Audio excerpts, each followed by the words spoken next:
Ici, pour s'en sortir, il fallait bien voir en fait que dans l'énoncé, il complétait avec AM mesure 4. Effectivement, on en a besoin. Du coup, j'ai rayé un peu trop vite AM sur AC puisqu'on en a besoin. C'est même l'essentiel. Et finalement, c'est cette partie-là qu'on n'a pas besoin. On fait un petit produit en croix.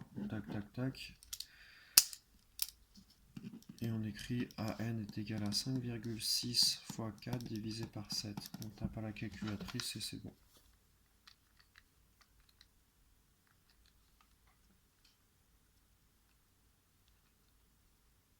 3,2.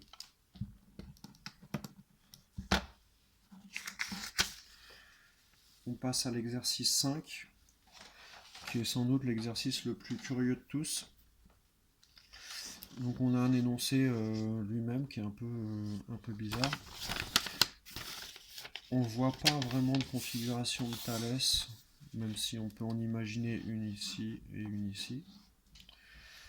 Mais en tout cas, c'est un peu plus, la figure est un peu plus complexe. Et les données, il n'y en a pas tant que ça. Donc la première question, il faut déterminer la mesure du segment BD. Pour la première question, on sait que la longueur est de 31,5, c'est écrit là, et la largeur, ici, on sait qu'elle mesure 19,6 cm. Donc vous avez un triangle rectangle, puisque ici vous avez un rectangle ABCD. Du coup, on peut utiliser le théorème de Pythagore dans ce triangle-là pour trouver BD. Ça donne ça. Je vous laisse noter. On va passer directement à la question 2. Et pour la question 2, la question est curieuse. Il ne nous demande pas de trouver de longueur. Par contre, il nous demande de démontrer que le quadrilatère PQRS est un parallélogramme. Et pour ça, il faut se souvenir qu'un parallélogramme, il y a plusieurs définitions pour un parallélogramme. On pourrait parler des diagonales qui se coupent en leur milieu.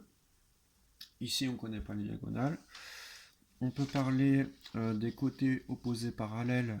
Dans l'énoncé, on précise qu'on a des parallèles. C'est-à-dire que RS est parallèle à DB et que PQ est parallèle à DB. Donc automatiquement, RS et PQ seront parallèles. Mais il faudrait que PQR et PS soient parallèles. Or là, on ne sait pas. Du coup, on se rattache sur la dernière propriété caractéristique des parallélogrammes, qui dit qu'il suffit que ces deux droites RS et PQ soient parallèles et qu'en plus, elles soient de même longueur. Donc si elles sont de même longueur, en plus, ça nous donnera le parallélogramme. Donc pour rédiger ça, on va se placer on va faire le théorème de Thalès dans le triangle du haut. On va trouver la longueur RS. Et ensuite, on va l'appliquer dans le triangle du bas et on va trouver la longueur PQ. Et puis, comme ça, on aura tout. Je rajoute juste sur mon schéma la longueur BD qu'on a trouvé 37,1 cm. Et il va falloir rédiger deux théorèmes de Thalès en parallèle.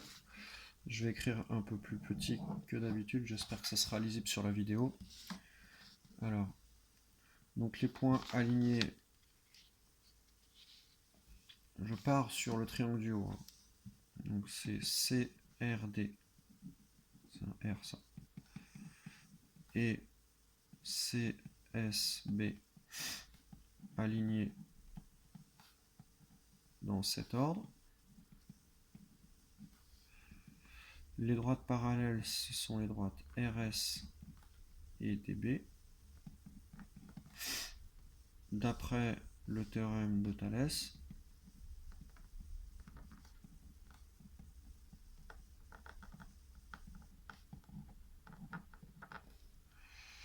vous avez CR sur CD est égal à CS sur CB est égal à RS sur DB.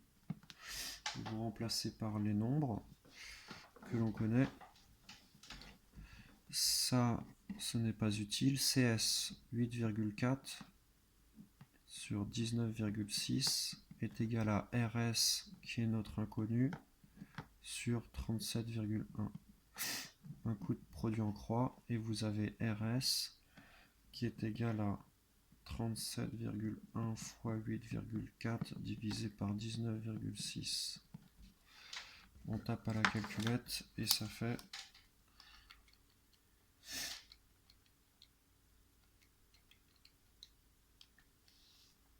15,9.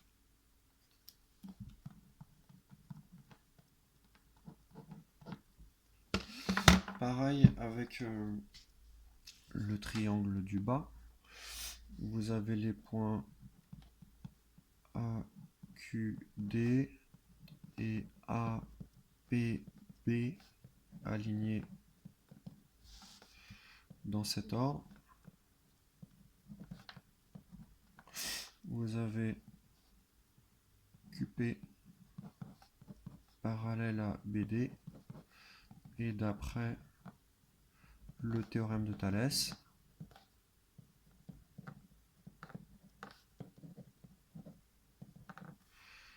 vous avez AP sur AB est égal à AQ sur AD est égal à PQ sur BD. Vous remplacez par les nombres que vous connaissez. Ici AP 13,5, AB 31,5, 31,5, AQ sur AD c'est pas utile, PQ sur BD 37,1. Un coût de produit en croix, et on trouve PQ est égal à 37,1 fois 13,5 divisé par 31,5. Et on trouve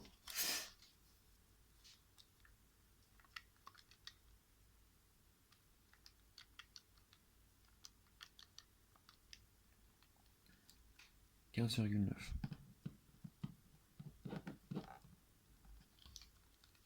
Conclusion. Vous avez... Alors, je vais écrire la conclusion tout en haut là.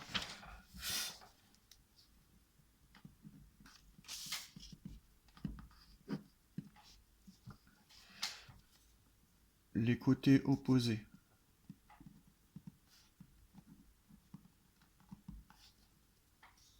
du quadrilatère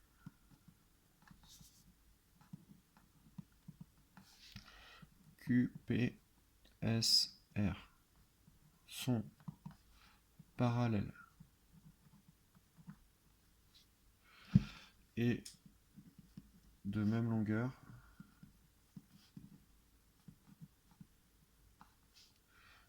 donc c'est un parallélogramme.